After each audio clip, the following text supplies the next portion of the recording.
2000년 1월 28일, 일본 니가타현 가시와자키시에 위치한 한 2층 주택에 7명의 남성이 들이닥쳤습니다.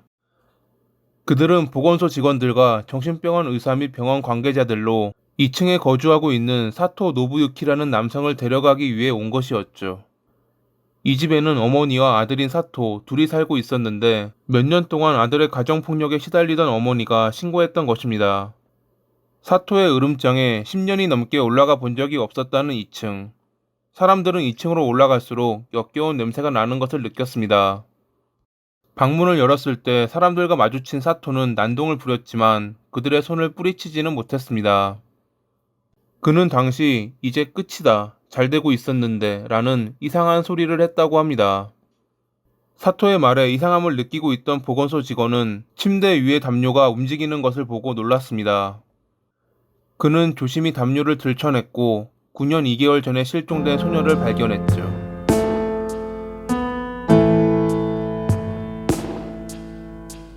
1962년 7월 15일에 택시회사 임원인 아버지와 보험 판매원인 어머니 사이에서 태어난 사토. 그의 아버지와 어머니는 거진 30살 가까이 나이 차가 나던 부부였는데 늙은 나이에 사토를 얻은 아버지는 그를 매우 아꼈다고 합니다. 부자는 공통점이 있었습니다. 주위가 불결하게 생각돼 접촉하는 것을 무서워하는 불결 공포증을 갖고 있었다는 공통점.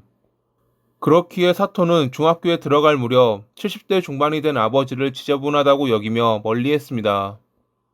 그러한 감정은 어느새 혐오로 바뀌었고 결국 그는 아버지에게 폭력을 휘두르게 됐죠.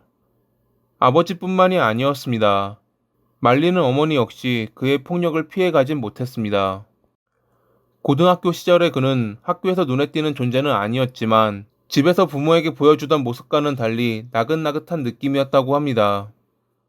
그런 모습 때문인지 반 친구들은 그를 오카마라 놀렸고 사토는 학교에서 받는 스트레스를 부모님에게 풀고는 했습니다. 졸업한 뒤 작은 회사에 취직했지만 적응하지 못하고 몇 달 만에 퇴직하는 등 자기 중심적이고 나태한 모습을 보여주었죠. 그 무렵 그의 아버지는 아들의 폭력을 견디지 못해 노인 돌봄 시설로 들어갔고 그때부터 사토는 어머니와 단둘이 살며 아무런 일도 하지 않았습니다. 2층에 있는 방에 틀어박혀 어머니의 출입마저 거부한 채 자신만의 세상에 빠져 살았던 사토. 1989년 6월, 그는 하교 중인 한 소녀에게 접근해 치근거렸고 이를 목격한 다른 학생이 학교에 알리며 외설 미수 혐의로 체포됐습니다. 그는 그렇게 징역 1년, 집행유예 3년의 유죄 판결을 받게 됐죠.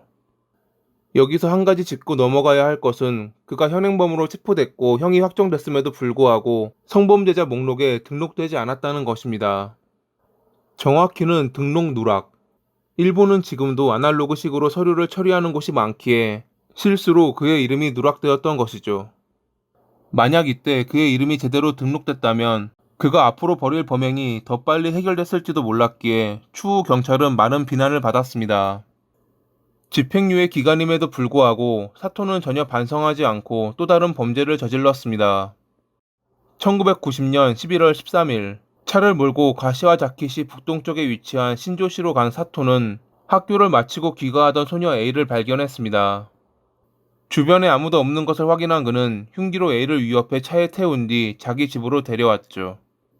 어머니에게 들키지 않게 2층으로 올라간 뒤 납치된 이들이 살해된 사건들을 말하며 그는 자기 말을 따르면 그리 되지는 않을 것이라 말했다고 합니다. 한편 A의 부모는 딸이 사라졌다며 경찰에 신고했고 많은 이들이 동원돼 신조시 일대를 수색했지만 아무런 단서도 발견되지 않았습니다. 사토가 우발적으로 저지른 범행이었기에 더 찾기 힘들었을 것입니다.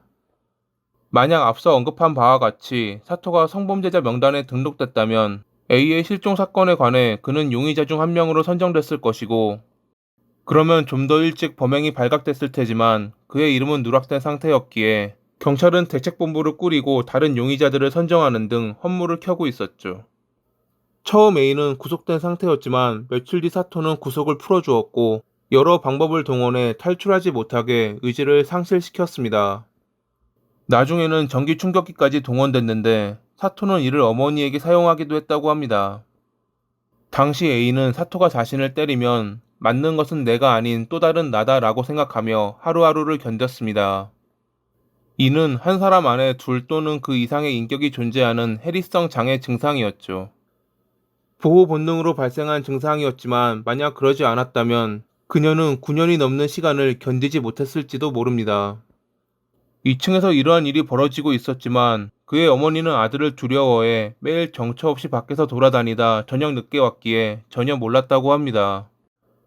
1996년에는 사토의 폭력성이 짙어지며 어머니는 보건소에 상담했고 보건소 직원은 가정 방문을 제안하기도 했지만 만약 그리 된다면 오히려 사토를 자극할지 몰라 어머니는 정신과 약을 처방받는 것으로 만족했습니다.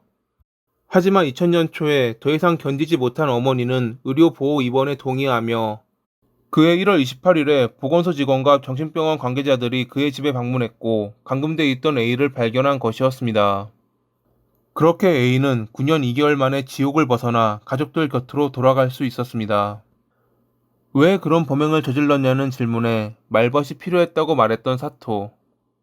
그는 자신이 좋아하는 경마와 자동차에 관해 A와 대화하는 것을 즐겼고 신문이나 TV를 보여주거나 초등교육 과정의 일부를 가르치기도 했습니다. 실제로 구조된 A는 지식과 어휘에선 눈에 띄는 저하를 찾아볼 수 없었다고 합니다. 문제는 운동을 금지했기에 근육이 줄어 혼자 걸을 수 없었다는 것. 게다가 그는 하루에 한 번 편의점 도시락만 주었을 뿐 그 밖에 음식은 주지 않았기에 구출 당시 A의 몸무게는 겨우 38kg이었습니다. 2002년 1월에 열린 선고 공판에서 재판부는 피해자가 상상을 초월할 고통을 받았고 재범의 우려가 높다고 말하며 징역 14년을 선고했습니다.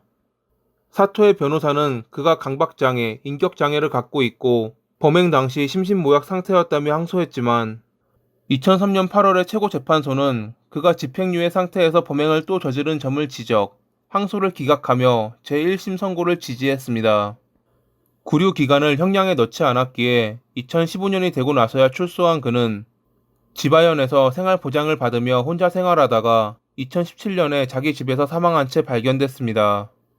병명은 정확히 밝혀지지 않았지만 병사였다고 합니다. 어떤 이들은 그가 결국 천벌을 받은 것이라고 말합니다. 남에게 피해를 주는 것에 미안한 감정이 없던 자기중심적인 그가 끝내 하늘의 벌을 받은 것이라고요. 다른 나쁜 사람들 역시 언젠가는 하늘의 벌을 받는 날이 오길 바라며 이만 마칩니다. 오늘도 시청해주셔서 감사합니다.